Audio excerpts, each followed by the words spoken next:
그때 그 말만 안 했더라면 좋았을 텐데. 침대에 누워 하루를 돌아볼 때 후회가 되는 일은 말로 인한 것들이 많다. 그때 그 말만 안 했더라면, 아니, 말을 다르게 표현했더라면. 후회를 하며 이제는 잘하겠다고 다짐하지만 또다시 비슷한 실수를 한다. 결국 우리에게 남는 건 나는 대체 왜 이럴까 라는 자책뿐. 사람을 판단할 때 가장 중요한 영향을 미치는 말. 말은 도대체 어떻게 해야 잘할 수 있는 걸까? 우아한 승부사의 저자 조윤재는 이렇게 말한다. 사람이라면 누구나 말을 잘하고 싶어 합니다. 하지만 노력을 기울였음에도 크게 나아지는 게 없는 걸 보고 좌절하곤 하죠.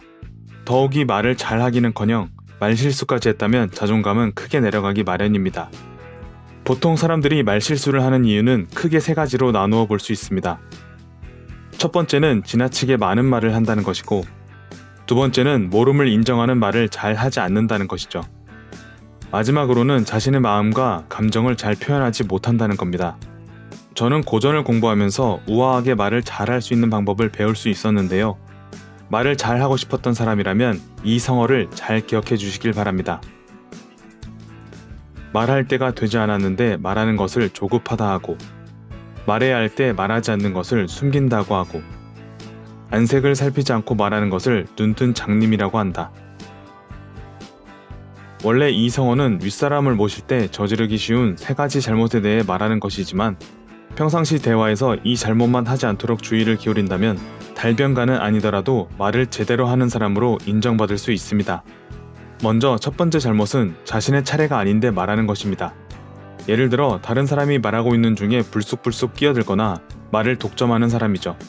특히 자기가 잘 아는 주제가 나오면 다른 사람에게는 말할 틈조차 주지 않곤 합니다. 두 번째 잘못은 반드시 말해야 할 때 하지 않고 자기 속마음을 감추는 것입니다. 말할 순서인데도 하지 않거나 반드시 해야 할 말을 하지 않는 것이죠.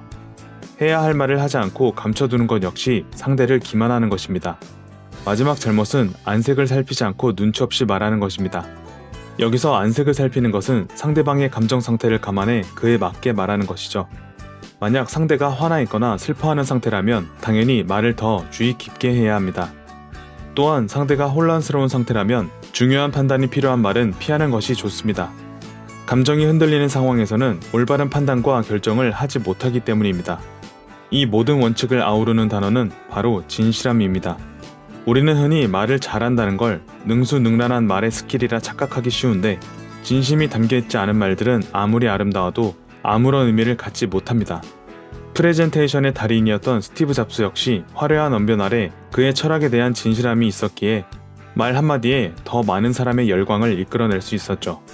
사람은 누구나 무주의 맹시를 갖고 있습니다. 눈은 보고 있지만 생각이 다른 곳에 있기에 눈이 향하는 대상이 지각되지 못하는 것이죠. 자기가 원하는 것만 보는 이 습관을 알아차리고 버릴 수 있을 때 당신도 말로 인해 어려움을 겪는 사람이 아닌 말을 통한 우아한 승부사로 거듭날 수 있을 것입니다.